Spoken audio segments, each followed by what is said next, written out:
If you've been doing the math on retiring overseas, staring at your social security number and wondering if it's actually enough, you are in exactly the right place. Because today I'm giving you the honest version. Not a dreamy list of pretty beaches, the real all-in monthly cost for 10 countries, the income you need to actually get the visa, and the one catch nobody warns you about for each one. Here's a number that surprised me. 44%. 44% of American adults say they've seriously thought about retiring abroad. So if that's you, you are very much not alone. So let's get into it. Hi, I'm Haley. Welcome to my channel, Travel Elements, where I cover travel tips, international living, investment insights, and so much more. If that's your kind of thing, do me a favor and hit subscribe because I post almost every day. Okay, let's get into it. Here's how this works. I'm counting down 10 countries, ranked roughly by honest monthly cost, cheapest first. For each one, I'll give you a realistic all-in number, the income the visa actually requires, the healthcare reality, and the one real downside. Then at the end, I'll put the whole thing on one screen so you can screenshot it. Stick around for that. And look, this part matters because the number that disqualifies most people isn't the cost of living. It's the visa income bar. Get that wrong and you can get denied, even if you could happily afford to live there. Let's start in Europe with Portugal. All in, most retirees land somewhere around $2,000 to $2,800 a month, depending on whether you're in Lisbon or a quieter town. The visa is the famous D7. And here's the good news. The income bar is one of the lowest in Europe. As of this year, you need to show about 920 euros a month in steady income. So we're going to look at both. Every single time. Healthcare is a real plus. Portugal has solid public and private care, and the private side is affordable compared to the US. The catch? Portugal got popular, so housing in Lisbon and Porto has climbed, and the residency offices can be slow and crowded. Patience required. Next, down to South America, Colombia. This one's a value story. In Medellin or Bogota, a comfortable all-in budget runs about $1,500 to $2,000 a month, and you can go lower in smaller cities. The retirement visa here is the M11. You need to show a lifetime pension of about 3 times the local minimum wage, which in this year works out to roughly $1,400 a month. Social Security counts. The healthcare in the big cities is genuinely good. Colombia is known for strong private hospitals at a fraction of US prices. The downside is honest. It has to be pension income. Savings alone won't cut it. And you'll want decent Spanish and some street smarts about which neighborhoods to settle in. Now to Southeast Asia, Thailand, and specifically places like Chiang Mai or Hua Hin. This is where your money really stretches. All in, a lot of retirees live well on about $1,000 to $1,500 a month. The classic route is the retirement visa for folks 50 and over. The catch is the paperwork. That visa renews every year, insurance can be required, and the rules get adjusted fairly often, so you can never quite set it and forget it.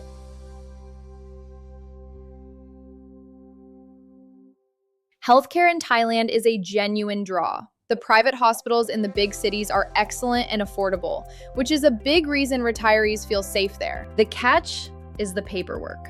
That visa renews every year, insurance can be required, and the rules get adjusted fairly often, so you can never quite set it and forget it. Staying in the region, Malaysia. Think Kuala Lumpur or Penang. All in, you're looking at roughly $1,500 to $2,000 a month, with excellent infrastructure and a lot of English spoken, which makes the landing softer. Now here's the honest part. Malaysia's main retirement program, called MM2H, got a lot stricter. The federal version now asks for big fixed deposits in high income. We're talking serious money parked in the bank. There's a regional version in Sarawak with lower requirements, but it's still a real financial bar. The upside is the healthcare is strong and cheap, and the food and lifestyle are fantastic. The catch is simply that visa, the requirements have jumped around. So you have to look at the current numbers very carefully before you count on it. Back to Latin America, Costa Rica. The all-in number here has crept up over the years. Budget somewhere around $2,000 to $2,500 a month for a comfortable life. A bit less if you live like a local. The visa is refreshingly simple. The pensionado route asks for a guaranteed lifetime pension of just $1,000 a month.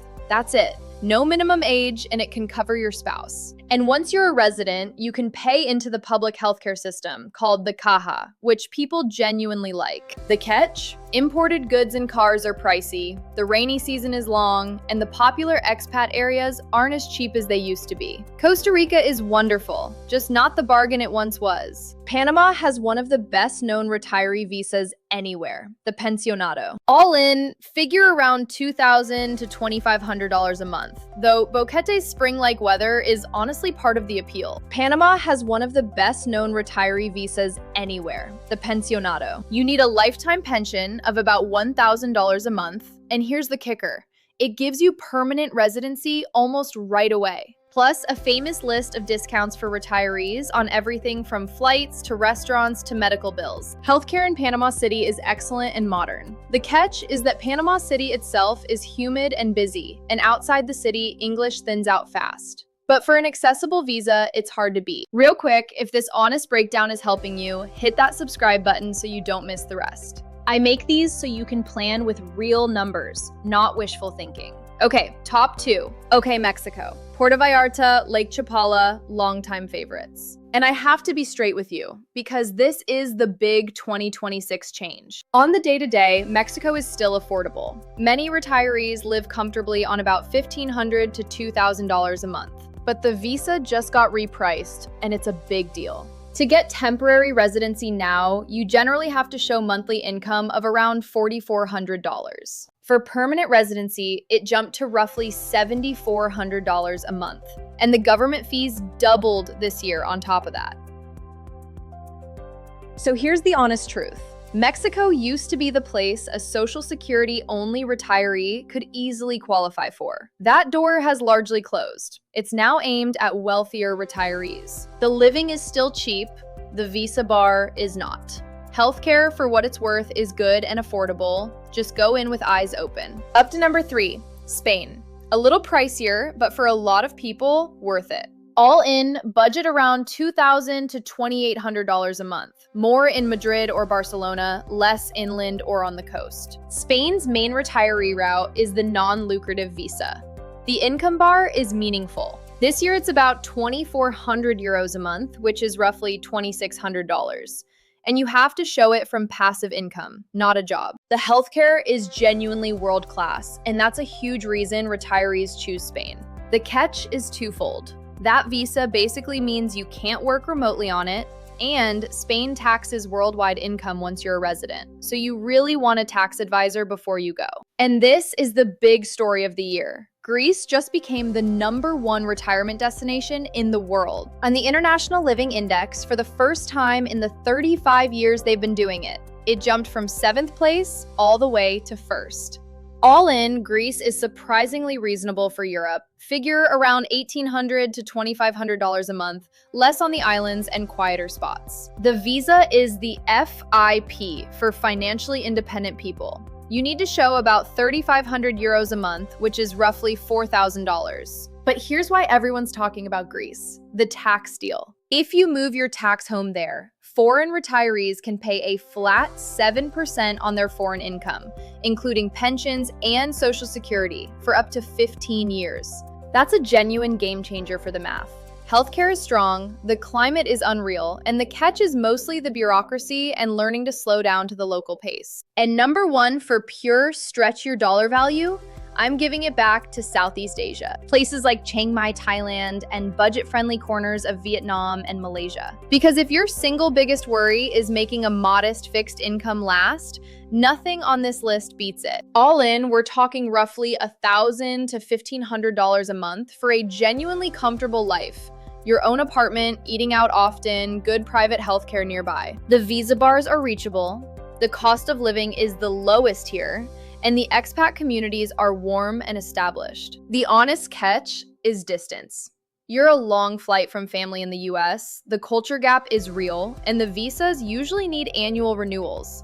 But if value is the whole game, this region wins it. Okay, I put the whole thing on one screen for you right here. Each country, its rough all-in monthly cost, and the income the visa actually asks for. If this is what you came for, go ahead and pause the video and grab a screenshot so you've got it whenever you need it. And one important note, these are realistic 2026 ranges, not promises. Costs vary by city, and visa rules change all the time, so always check the official sources before you make a move. So when you zoom out, the pattern's pretty clear. Southeast Asia and Colombia win on raw cost. Panama and Costa Rica win on easy, accessible visas. And Europe, Portugal, Spain, and now Greece gives you that world-class healthcare and lifestyle if you can clear a higher income bar. So here's my real question for you. Of all 10, which one's actually calling your name? And what's the one thing holding you back? The cost, the visa, the distance from family? Tell me in the comments because I read them, and honestly, your worries help me pick what to cover next. Well, that brings us to the end of today's video. If you got something out of this, do me a favor and like it, and subscribe to my channel so you don't miss what's coming. I'm posting almost every day right now. And if you know someone who's been dreaming about this, a friend, your sister, your old coworker, send this their way. It might be exactly the nudge they need. Let me know in the comments if there's a country or a topic you'd like me to dig into next, and I'll do my best to make it happen. Until next time.